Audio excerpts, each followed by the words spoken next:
उसके बाद मदीने में 10 साल काम किया। उसके बाद आपने क्या किया, अल्लाह के कानून को नाफिज करके सारे इंसानों को इसमें फ़ायदा बताया कि इसी के ज़रिए से तुम्हें फ़ायदा हो सकता है, कोई दूसरा कानून इसके लिए कामयाबी तुमको नहीं दे सकता। ये बात आपने साफ बता दी।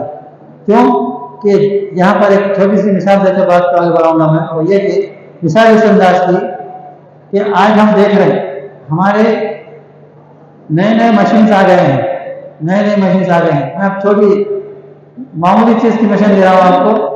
अगर सिर्फ हम कपड़े धोने की मशीन ले लेंगे, वॉशिंग मशीन जिसको हम कहते हैं, अगर वॉशिंग मशीन हम लेंगे, जो कंपनी वॉशिंग मशीन बनाती है उसके साथ जो मैनुअल देती है, और मैनुअल के मुताबिक वॉशिंग अगर चलाया गया तो वो क्या है, कामयाब हो सकती है, वो सर्विस दे सकती है। इसलिए कि वॉशिंग मशीन को जो कंपनी बनाती है उसी के मैनुअल के मुताबिक चलाया गया तो जो गारंटी देता है गारंटी के मुताबिक सर्विस देती है।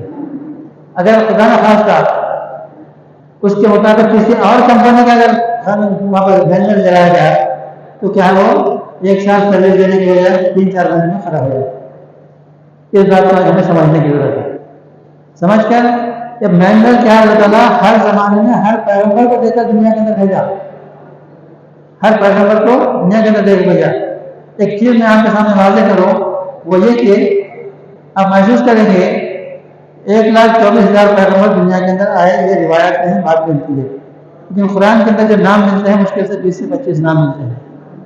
लेकिन एक बात हमको हमारे मौलाना अशरफ अली थानवी रहमतुल्लाह अलैह जो बेहतरीन मुफस्सिर है कुरान में, उन्होंने एक बेहतरीन बात बताई, वो ये कि हो सकता है कि अब फिलवक्त हम उसके मुताबिक हमने ज़िंदगी गुजारने की हम कोशिश करेंगे, हम दुनिया में कामयाब होंगे, आखिरत में कामयाब होंगे।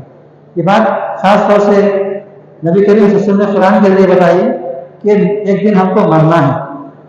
मरने से आज तक कोई इनकार किया गया? सवाल ये है, चाहे वो वज़ीर आज़म होने दो, चाहे प्रेसिडेंट होने दो, चाहे लखपति होने दो, चाहे करोड़पति होने दो, कोई भी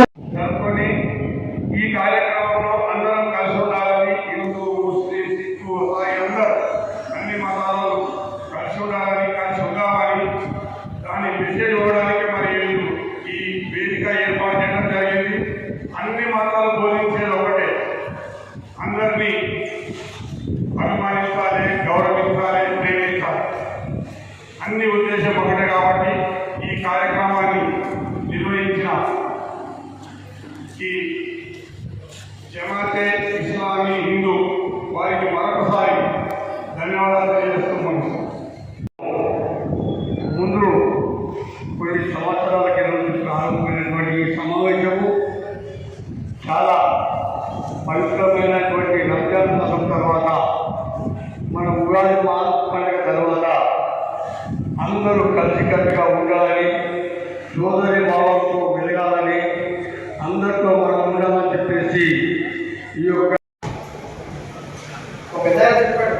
ఈ రెండు కంట్రోల్ రెప్పలకి దూరమే పరిశుభ్రత రెప్పపాటు పరిశుభ్రత ఎప్పుడు చెప్పదు అని ఇప్పటిదాకా బాగానే ఉన్నాడండి, ఇప్పుడు చెప్పాడా?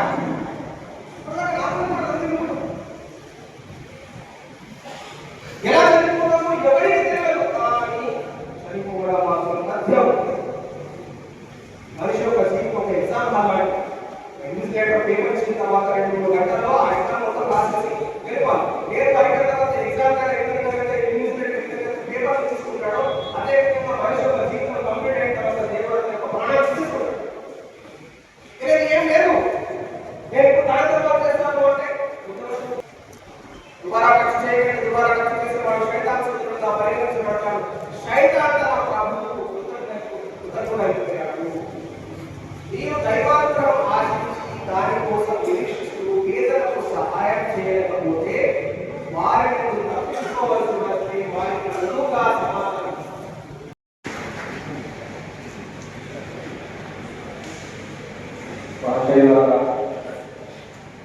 పరివారమును ఎస్టీ స్పీకర్ మొహమ్మద్ ఆరిఫ్ కార్యక్రమాన్ని ఉద్దేశించి వారికి ప్రత్యేక ధన్యవాదాలు, కృతజ్ఞతలు తెలుపుకుంటున్నాను.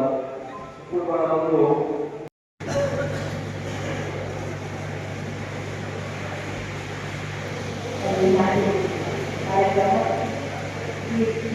ఇలా అంటే పండుగ చేసుకున్నాక అందరం కలిసి మరి ఒక్క నెల పేపర్ నమస్కరిస్తూ మరి ఇప్పటివరకు పెద్దలు అన్ని రకాలు చేశారు. మనం ఎలా పుట్టినాం, ఎలా ఉండాలి, మన జన్మ తర్వాత మనం ఎలా సమాజంలో ఉండాలి, సమాజ సేవ ఎలా చేయాలి అన్నీ చెప్పడం జరిగింది. ఎందుకంటే సబ్కా మాలిక్ ఏక్ అని సాయిబాబా గారు చెప్పినట్టే మరి ఇలా అందరూ కలిసి నిజంగా చాలా ఆనందంగా అనిపిస్తుంది. మరి ఎంతో ఉత్సాహం అనిపిస్తుంది. నేను ఈ ఇలాంటిలో కలిసి మీతో ఉన్నందుకు నేను నిజంగా అదృష్టవంతురాలుగా భావిస్తూ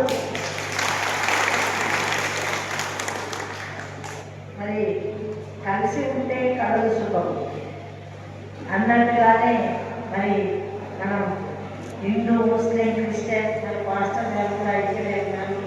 మరి ఇలాంటి సమావేశం ఇలా జరుపుకోవడం చాలా సంతోషం. మరి ముఖ్యంగా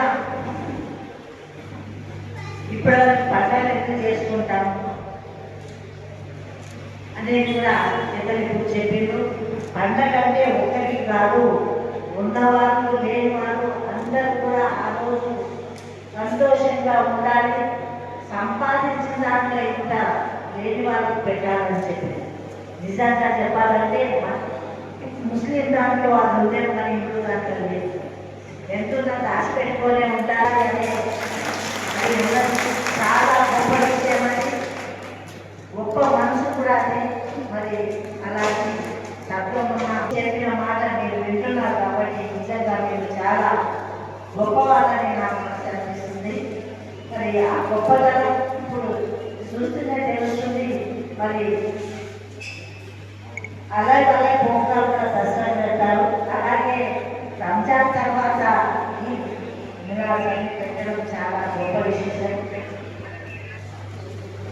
మనం పెట్టుకునేవి కూడా క్రిస్టియన్ అయినా ముస్లిం అయినా ఎంతైనా పుట్టడం ఒకటే, చావడం కూడా ఒకటే. మరి దేవుడు మరి పుట్ట నుంచి ఎండ అందరికి వస్తుంది, గాలి అందరికి వస్తుంది, భూమి అందరికి ఉంది, ఆకాశం అందరికి ఉంది, అన్నీ ఉన్నాయి మన అందరి కోసమే. కానీ మనం అన్నిటిని అనుభవిస్తున్నాం కానీ మనమందరం కూడా ఒకటే ఉండాలనే ఉద్దేశమే ఈ అనేది నేను అనుకుంటున్నాను. కాబట్టి అదేవిధంగా కలిసి ఉన్నాం.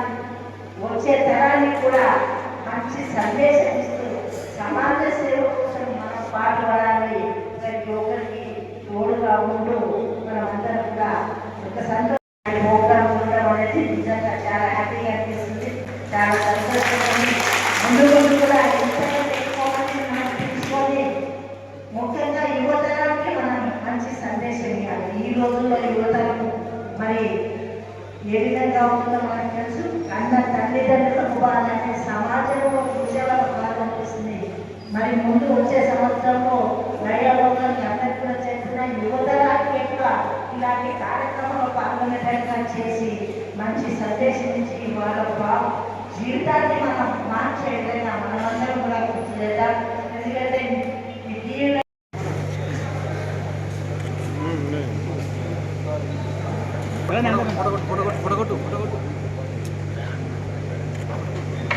వాయిస్ వస్తుంది.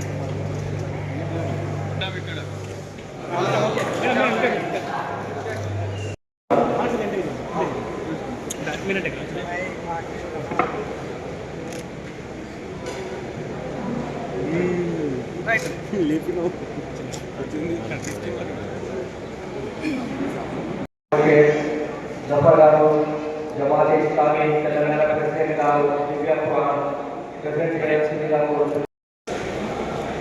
ఈరోజు సదాశివపేటలో జరిగిన మీద్ మిలాప్ కార్యక్రమం చాలా బాగా జరిగింది. ఇక్కడ హిందూ, ముస్లిం, క్రిస్టియన్ అనేక జాతులు, మతాలు కలిసిమెలిసి ఉండాలని ఈ ప్రోగ్రాం చక్కగా నిర్వహించడం జరిగింది. నేను సదాశివపేట మండలం నిజాంపూర్ గ్రామంలో హెడ్ మాస్టర్గా పనిచేస్తున్నాను. ఈ ప్రోగ్రాంకి నేను మొదటిసారిగా రావటం జరిగింది. ఈ ప్రోగ్రాంలో చాలా కొత్త విషయాలు తెలుసుకోవడం జరిగింది. ఈ ఇస్లాం అనేది ఎలా ఉంటుంది, దీని మత గ్రంథం ఎలా ఉంది, దీని యొక్క గొప్ప గొప్ప విషయాలన్నీ ఇక్కడ చాలా విషయాలు తెలుసుకోవడం జరిగింది. ఇంత చక్కని ప్రోగ్రాంని మంచిగా నిర్వహించినందుకు ప్రతి ఒక్కరికి పేరు పేరున అభినందనలు తెలియజేసుకుంటున్నాను. Thank you very much. ఈ మహా ఉత్సవంను జరుపుకున్నటకు ప్రత్యేకంగా ముస్లిం సోదరులకు సిఎస్ఐ చర్చ్ సదాశివపేట ప్యాస్టేట్ పక్షాన, చర్చ్ ఆఫ్ సౌత్ ఇండియా పక్షాన సోదరులందరికీ కృతజ్ఞత వందన చెల్లిస్తూ ఉన్నాం. మరి ప్రత్యేకంగా ఈ రంజాన్ మాసమును ఉపవాస దీక్షను వారు విరమించి ఈ సంతోషకరమైనటువంటి ఈద్ మిలాద్ ఈ కలయికలో మరి కులాలకు మతాలకు అతీతంగా అన్ని మతాలను అన్ని కులాలను గౌరవించి మానవుని జీవిత గమనంలో ప్రేమ, ఐక్యత, అనురాగము, ఆప్యాయత, ఉన్నతమైనటువంటి భగవంతుని యొక్క దీవెనలు పొందాలని, పేదవారి ఎడల దయా దాక్షిణ్యము కలిగి వారికి సహాయం చేయాలని ఉద్దేశించినటువంటి ఈ రంజాన్ మాసం ఈ పండుగలో ఒక ఉన్నతమైనటువంటి విలువలు కలిగి ఈరోజు ఈ ఈద్ మిలాద్ ఈ శుభ పండుగను జరుపుకొని ఈ కలయిక కూడుకొని మరి సర్వమత సమ్మేళనంగా భిన్నత్వంలో ఏకత్వం కలిగినటువంటి భారతదేశంలో ఈ విధమైనటువంటి సహోదర భావం కలిగి ఉండడం, మరి ముస్లిం సోదరులందరినీ కూడా దైవ సేవకునిగా, ఫాదర్గా నేను అభినందిస్తున్నాను. ఈ కార్యక్రమం చేసినటువంటి మీకందరికీ శుభములు, శుభాకాంక్షలు తెలియజేస్తున్నాం. Thank you very much. मैं आज सबसे पहले दारुल इज़्ज़त का बेहद मुशकुर हूँ कि उसने जमात इस्लामी हिंद शहर सदाशिवपेट को एजाज़ बख्शा है कि सदाशिवपेट के हिंदू, मुस्लिम, सिख, ईसाई भाइयों को यहाँ पर एक जमा करके उनके रब की तरफ क्या है बुलाने की दावत दी है। ये जो दावत का काम जमात इस्लामी हिंद पूरे हिंदुस्तान के अंदर करती है, आज उसी की एक कड़ी शहर सदाशिवपेट के अंदर रखी गई है। मैं ख़ासकर आज हमारे मेहमानान जितने लोग हमारे आए हैं उन तमाम का तहे दिल से शुक्रिया अदा करता हूँ और इस बात की कोशिश करता हूँ कि इंशाअल्लाह आइंदा भी ऐसे ही प्रोग्राम जमात इस्लामी हमारे शहर में करती रहेगी और ऐसे प्रोग्राम के ज़रिए से हम पूरे मुल्क के अंदर भाईचारगी का, अमन का, मोहब्बत का क्या है पैगाम देना चाहते हैं। इसका सबसे बड़ा मकसद ही यही है ईद मिलाद के अंदर कि हम ये बताना चाहते हैं कि दुनिया के तमाम इंसान जो कि आदम अलैहिस्सलाम की औलाद हैं, एक दूसरे के भाई हैं, हम इस पैगाम को पूरी दुनिया के अंदर आम करना चाहते हैं। उसी के पेश नज़र ये आज हमारा ईद मिलाद का प्रोग्राम रखा गया है। आज इसके अंदर हमारे शहर सदाशिवपेट से कई अफराद ने इसमें शिरकत की है, बहुत कसीर तादाद में लोगों ने क्या है शिरकत की है और ख़ासकर हमारे पड़ोसी देहातों से भी क्या है यहाँ पर लोग क्या है शिरकत किए हैं। मैं उन तमाम का तहे दिल से शुक्रिया अदा करता हूँ और आप तमाम हजरात का जो इस प्रोग्राम में आए हैं उनके हक़ में दुआए खैर करता हूँ कि अल्लाह ताला उनको सही रास्ता बताए और उन्हें दुनिया की व आखिरत की कामयाबी अता फरमाए। शुक्रिया।